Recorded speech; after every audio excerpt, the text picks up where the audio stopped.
আসসালামু আলাইকুম। প্রিয় দর্শক, অন্য মঞ্চের আলাপচারিতায় আপনাদের সকলকে আমন্ত্রণ জানাচ্ছি। সুপ্রিয় সুধী, যে যেখান থেকে দেখছেন সবাইকে অনেক অনেক প্রীতি ও শুভেচ্ছা। বাংলাদেশে সাম্প্রতিক একটা বিষয় নিয়ে খুবই শোরগোল হচ্ছে। সেই শোরগোলটি কি? বিএনপির মহাসচিব মির্জা ফখরুল ইসলাম আলমগীর ভারতের একটি পত্রিকা, যেটাকে বলে আজকাল, সেই পত্রিকাতে একটি সাক্ষাৎকার দিয়েছেন। সেই সাক্ষাৎকারটি যখন জনসমক্ষে প্রকাশিত হয় তখন এটা নিয়ে হৈ হৈ রই রই পড়ে যায়। কারণ বাংলাদেশ জাতীয়তাবাদী দল বা বিএনপি নামে যে প্রতিষ্ঠানটি বাংলাদেশে রয়েছে, যে রাজনৈতিক দলটি রয়েছে, ট্রেডিশনালি আমরা জানি সেই রাজনৈতিক দলটি জামাতের সাথে তাদের জন্মগত একটা সম্পর্ক। কিভাবে জন্মগত সম্পর্ক? যে 1971 সালে মহান মুক্তিযুদ্ধের পর বাংলাদেশ অসাম্প্রদায়িক চেতনায় যখন সামনের দিকে আগাচ্ছিল, তখন 1975 সালে বঙ্গবন্ধুকে হত্যা করার পর জিয়াউর রহমান যখন ক্ষমতা গ্রহণ করে, তখন বাংলাদেশটাকে আবার তার পুরনো ইতিহাস, অর্থাৎ যে ইসলামাইজেশনের দিকে নিয়ে যাওয়ার চেষ্টা করে। যে ইসলামাইজেশন করার যে প্রচেষ্টা, এই প্রচেষ্টার অংশ হিসাবে মুসলিম লীগ, জামাতে ইসলামী এবং অন্যান্য 1971 সালের মুক্তিযুদ্ধ বিরোধী যে শক্তি ছিল তাদেরকে রাজনীতিতে অ্যাকোমোডেট করা হয়। যেমন মনে করেন, আপনারা জানেন যে শাহ আজিজুর রহমান জিয়াউর রহমানের প্রধানমন্ত্রী ছিলেন, কিন্তু ইনি নিজেও 1971 সালের মহান মুক্তিযুদ্ধের বিরুদ্ধে ছিলেন। এখন রাজনীতিবিদ হিসেবে, মানুষ হিসেবে কে কত ভালো ছিলেন, কত খারাপ ছিলেন, সেটা নিয়ে আমি আলোচনা করতে আসিনি। আমি মূলত হিস্ট্রির যে দায়বদ্ধতা, সেই জায়গা থেকে কথা বলছি। তারপর জামাত ইসলামীকে 1972 সালে যে সংবিধানটি করা হয়, ওই সংবিধানে যে আলোচনা যদি আপনি দেখেন, ওখানে বলা হয়েছিল যে যেহেতু পাকিস্তান একটি ধর্মভিত্তিক রাষ্ট্র ছিল, সেই ধর্মভিত্তিক রাষ্ট্রের বেশিরভাগ মুসলমান বসবাস করত পূর্ব পাকিস্তানে, অর্থাৎ 54% মুসলমান বসবাস করত পূর্ব পাকিস্তানে, আর পশ্চিম পাকিস্তানে মাত্র 56% বসবাস করত পূর্ব পাকিস্তানে, আর 44% বসবাস করত পশ্চিম পাকিস্তানে। সেই বেশিরভাগ মুসলমানের দেশকে, অঞ্চলকে যেইভাবে পাকিস্তানি মুসলমান শাসকেরা অবজ্ঞা করেছে, নির্যাতন করেছে, নিপীড়ন করেছে, বঞ্চিত করেছে, তারই ধারাবাহিকতায় 1971 সালের মহান মুক্তিযুদ্ধ। সেই মহান মুক্তিযুদ্ধে আমরা জয়লাভ করি। জয়লাভ করার পর আমরা শিখি, আমাদের রাজনীতিবিদেরা প্রথম শিক্ষা লাভ করে যে অসাম্প্রদায়িক চেতনায় দেশ হতে হবে, ধর্ম যার যার, রাষ্ট্র সবার। সেই ভাবনা থেকেই অসাম্প্রদায়িক চেতনায় একটি রাষ্ট্রের সংবিধানে একটি স্তম্ভ করা হয়। সেই স্তম্ভটির নাম ছিল ধর্ম নিরপেক্ষতা, অর্থাৎ রাষ্ট্র কোনো ধর্মের পক্ষে থাকবে না, রাষ্ট্র থাকবে জনগণের পক্ষে। জনগণ তার ইচ্ছামতো ধর্ম প্রচার করবে, ধর্ম পালন করবে, এবং যেই ধর্মে ইচ্ছা সেই ধর্মে তারা দীক্ষিত হবে। এটা ছিল আমাদের মহান মুক্তিযুদ্ধের পর একটি বড় স্তম্ভ। জিয়াউর রহমান আসার পর আস্তে আস্তে সেখান থেকে আমরা সরে যেতে থাকি জামাতে, এবং ওই সংবিধানেই ধর্মীয় রাজনীতিকে, অর্থাৎ ধর্মভিত্তিক কোনো রাজনৈতিক সংগঠনকে বাংলাদেশে নিষিদ্ধ করা হয়। সেই ক্ষেত্রে জামাতে ইসলামকে নাম ধরে নিষিদ্ধ করার দরকার হয়নি, যেহেতু ধর্মভিত্তিক কোনো রাজনৈতিক সংগঠন আমাদের দেশে রাজনীতি করা কনস্টিটিউশনালি বৈধ ছিল না, সেই জন্য জামাতও ব্যান্ড হয়ে যায়। জিয়াউর রহমান সাহেব যখন ক্ষমতায় আসে, তিনি তার অবস্থান থেকে তিনি কিন্তু একটা প্রুডেন্ট, তার জন্য প্রুডেন্ট, বিএনপির জন্য একটা প্রুডেন্ট ডিসিশন তিনি নিয়েছিলেন। সেটা হলো জামাতে ইসলামী সহ 1971 সালে মুক্তিযুদ্ধ বিরোধী এবং ধর্মাশ্রয়ী, সাম্প্রদায়িক, পাকিস্তানপন্থী এবং ভারত বিরোধী যে শক্তি আছে, এই শক্তিটার ন্যারেটিভটাকে তিনি সমাজে দাঁড়াতে দিলেন, এবং সেই শক্তির উপরে ভিত্তি করেই তিনি বিএনপি নামক একটি রাজনৈতিক দল করলেন, এবং সেই দলটি বাংলাদেশ 6 বছর শাসন করল, তিনি মৃত্যুর আগ পর্যন্ত। তারপরে সাত্তার সাহেবও কয়েকদিন করেছেন, সেটা আর দাতব্যের মধ্যে পড়ে না। তো সেই জন্য জামাতে ইসলামীর সাথে বিএনপির একটা ঘনিষ্ঠ সম্পর্ক। এরপর জিয়াউর রহমান সাহেবের মৃত্যুর পর 1991 সালে বিএনপি আবার গণতান্ত্রিক নির্বাচনে, বিশুদ্ধ নির্বাচনে বাংলাদেশের মানুষের মনোনীত রাজনৈতিক দল হিসেবে রাষ্ট্র পরিচালনা করেছেন। কিন্তু একটা হিসাব দেখেন, সে 1991 সালের নির্বাচনের পর বিএনপি 151টি আসন পায়নি। তখন জামাতে ইসলামী যে 17টি আসন পেয়েছিল, তারা এই বিএনপিকে সমর্থন করে এবং বিএনপি সরকার গঠন করে। হিস্ট্রিক্যাল ব্যাকগ্রাউন্ডটা কেন বলছি আমার আলোচনায়, সেটা আমি পরিষ্কার করব। তারপরে আসেন 2001 সাল। 2001 সালে বিএনপি আবারও ক্ষমতায় আসে 4 দলীয় জোট হিসেবে। সেখানে জামাত ছিল বিএনপির সবচেয়ে বড় শরিক দল এবং জামাতে ইসলামী থেকে 2 জনকে রাষ্ট্রীয় ক্ষমতায় মন্ত্রী পদমর্যাদায় নেওয়া হয়। একজন হলো মতিউর রহমান নিজামী, আরেকজন হলো আলী হাসান মুজাহিদ। তারা 2 জনে যুদ্ধাপরাধের দায়ে কনভিক্টেড হয়ে তাদের মৃত্যুদণ্ড হয়। এখন বিষয়টা হচ্ছে, দেখেন, তার মানে জিয়াউর রহমান পরবর্তী বাংলাদেশে বিএনপি কোনো দিনও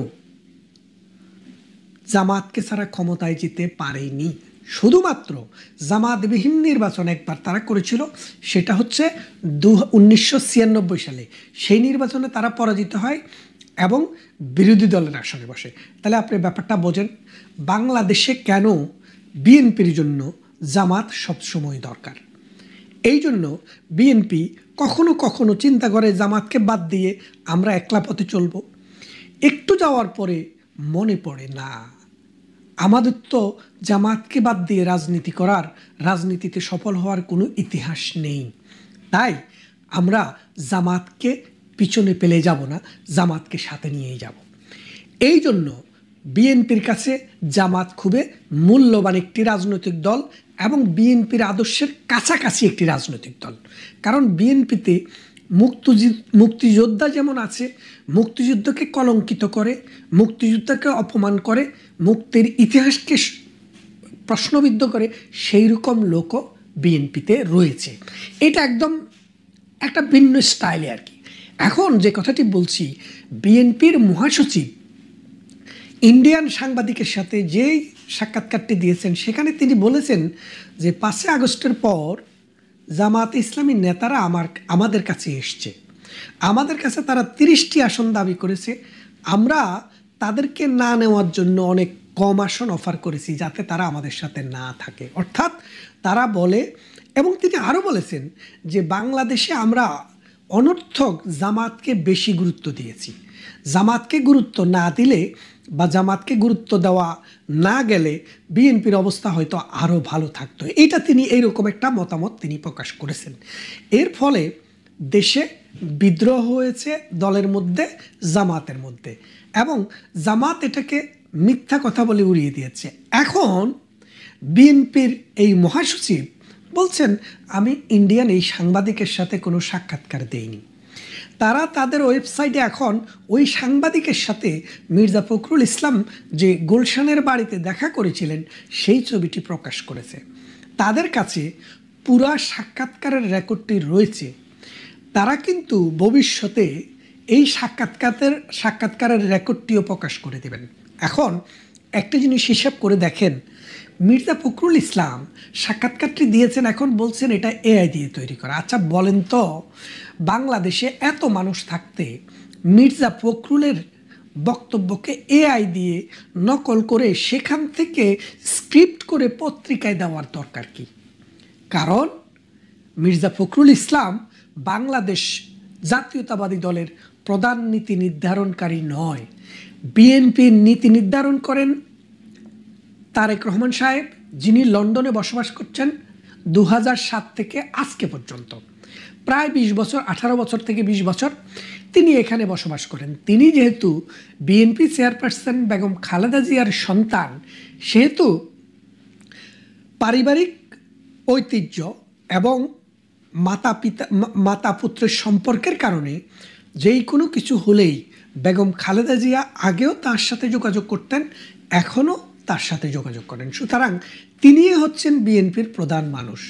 আমার ধারণা, মির্জা ফখরুল ইসলামের এই বক্তব্যটি যখন টেলিভিশনে আসে, মিডিয়াতে আসে, পত্রিকায় আসে, তখন বিএনপির মধ্যে একটা নেগেটিভ একটা ইমপ্যাক্ট হয় যে আমরা এখনও তো বুঝতে পারছি না আমরা কি বিএনপি ডক্টর ইউনূস কি আওয়ামী লীগকে নিয়ে নির্বাচন করবে না আওয়ামী লীগকে ছাড়া নির্বাচন করবে। আওয়ামী লীগকে যদি নিয়ে নির্বাচন করে তাইলে তো জামাতকে আমরা পায়দরি হলেও আমাদের জামাতকে রাখতে হবে। কেননা যে যদি আওয়ামী লীগ নির্বাচন করে সেই ক্ষেত্রে বাংলাদেশে এমন কোনো একক রাজনৈতিক দল নেই যে আওয়ামী লীগকে রাজনৈতিকভাবে মোকাবেলা করবে।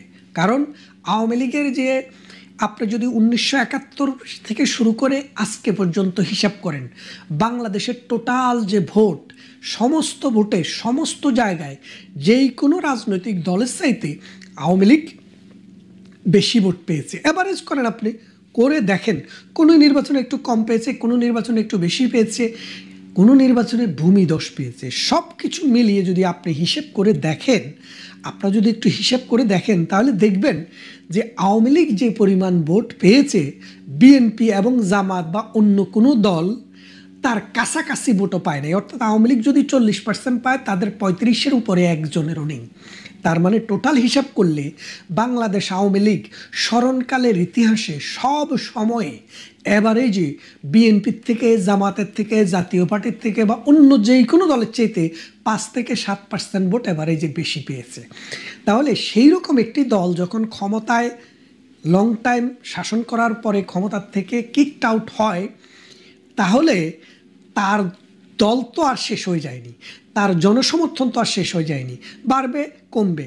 কিন্তু নির্বাচনে যদি আসে, গত 1 বছরে বাংলাদেশে বিএনপি, জামাত, এনসিপি এবং ডক্টর ইউনূস মিলে মানুষকে যে ধারণা দিয়েছে, মানুষের মধ্যে এরকম একটা চিন্তা এখন দানা বেঁধে উঠেছে যে না, এই বাংলাদেশকে মুক্তিযুদ্ধের সপক্ষে রাখা, অসাম্প্রদায়িক চেতনায় রাখা, উন্নয়নে রাখা, মানুষে মানুষের সৌহার্দ্য সম্পর্ক বজায় রাখা, অর্থনীতির চাকাকে সমৃদ্ধ রাখা এবং পুরো পৃথিবীর সাথে সম্পর্ক উন্নয়ন করার জন্য যে দলটি দরকার সেটি বাংলাদেশ আওয়ামী লীগ। এবং এক শ্রেণীর মানুষ বলতে শুরুই করেছেন যে এই দেশ আওয়ামী লীগ ছাড়া আর কেউ শাসন করতে পারবে না। এর কারণ কি? কারণ মানুষ গত 12-14 মাসে হাঁপিয়ে উঠেছে। মানুষের বেতন কমে গেছে, ব্যয় বেড়ে গেছে, মানুষের টাকা আসার সোর্স কমে গেছে, বৈদেশিক আয় কমে গেছে, বাংলাদেশের চাকরির যে সংস্থান সেটা 3/1 প্রায় বিলীন হয়ে গেছে। এইভাবে চলতে থাকলে আগামী 2-1 বছরের মধ্যে এই দেশটি দুর্ভিক্ষ মোকাবেলা করতে হবে। তাই মানুষের মধ্যে এই ধরনের একটি চেতনা এসছে। এখন ডক্টর মির্জা ফখরুল ইসলাম সাহেব আরও কথা বলেছেন যে তারা বিএনপি চায় না আওয়ামী লীগ বা অন্য কোনো দলকে নিষেধ করা হোক। তারা চায় জনগণের ভোটের মাধ্যমে জনগণ জানিয়ে দিবে জনগণ কাকে চায়। এখন মির্জা ফখরুল ইসলাম এই কথাটি বলার পিছনে একটা ধারণা, একটা চিন্তা ছিল যে আমরা গণতান্ত্রিক দাবি করি, তাহলে আজকে যদি আওয়ামী লীগকে ব্যান করে, সময় তো ইতিহাসের মানে পট পরিবর্তনে আমাদেরকেও ব্যান করার দাবি উঠতে পারে। তাই তিনি হয়তো এই কথাটি একটু সজ্জন হিসেবে বলতে চেয়েছেন এবং বলেছেন। কিন্তু এখন এনসিপি এবং জামাত বলছে যে তাইলে তো তলে তলে আওয়ামী লীগের সাথে বিএনপির একটা সমঝোতা আছে। কিন্তু এই কথাটি হচ্ছে খুবই গুরুত্বপূর্ণ। জামাত ইসলামী সেই জন্য গলার সুর খুব চড়া করে বলছে যে তলে তলে তাদের সাথে সম্পর্ক হয়ে গেছে। আমি আজ থেকে 7-8 বছর আগে, তারও হয়তো 10 বছর হতে পারে আগে, এই চ্যানেল এসের একটা টেলিভিশন শোতে বলেছিলাম যে বাংলাদেশে বিএনপি এবং আওয়ামী লীগ এই দুইটা রাজনৈতিক দল, এটা হচ্ছে বাস্তবতা। এই দুটি রাজনৈতিক দলের মধ্যে যদি কোনো একটা ডায়ালগ না হয়, কোনো একটা সমঝোতা না হয়, রাজনৈতিক বোঝাপড়া না হয়, বাংলাদেশের রাজনৈতিক সংস্কৃতি আরও 50 বছরেও সুষ্ঠু ধারায় ফিরবে না।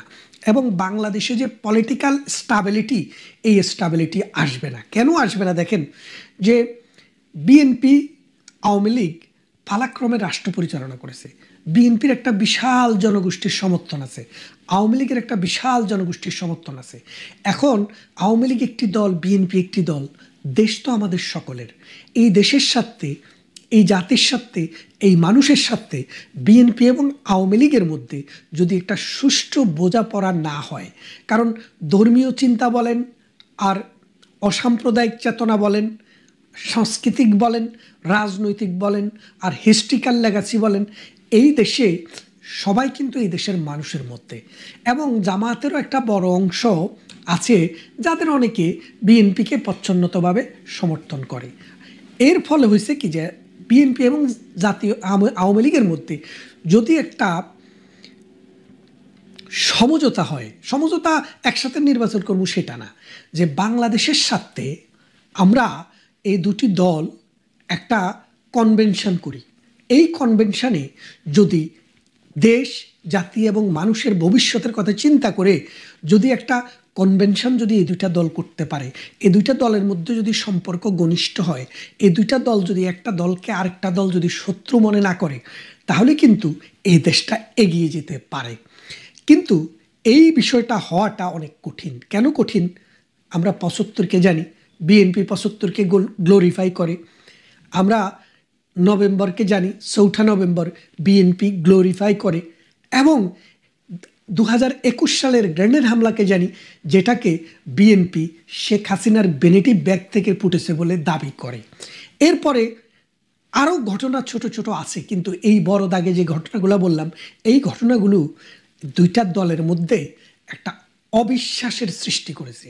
এই অবিশ্বাস দূর করে যদি রিয়েলিটিকে মেনে নিয়ে, জনগণকে মেনে নিয়ে এই দুইটা দলের মধ্যে যদি একটা ঐক্য হয়, একটা সমঝোতা হয়, একটা আলাপ আলোচনার ভিত্তিতে রাষ্ট্রকে সামনের দিকে এগিয়ে নেওয়ার যদি একটা কনভেনশন হয়, তাহলে এই দেশের মুক্তি, এই দেশের মানুষের উন্নতি, বহির্বিশ্বে এই দেশের ভাবমূর্তি উন্নয়ন, এবং সর্বোপরি এই দেশটিকে মধ্য আয়ের দেশ থেকে একটি উন্নত দেশের দিকে নিয়ে যাওয়া সম্ভব। তা না হলে আমরা যে অন্ধকারে আছি, যে তিমিরে আছি, নির্বাচন হোক, যে যাই হোক, সেই তিমিরে আমরা থেকে যাব এবং এই দেশ এবং জাতি মুক্তি পাবে না। ভালো থাকবেন। কথা হবে অন্য কোনো ভিডিওতে, অন্য কোনো ইস্যুতে।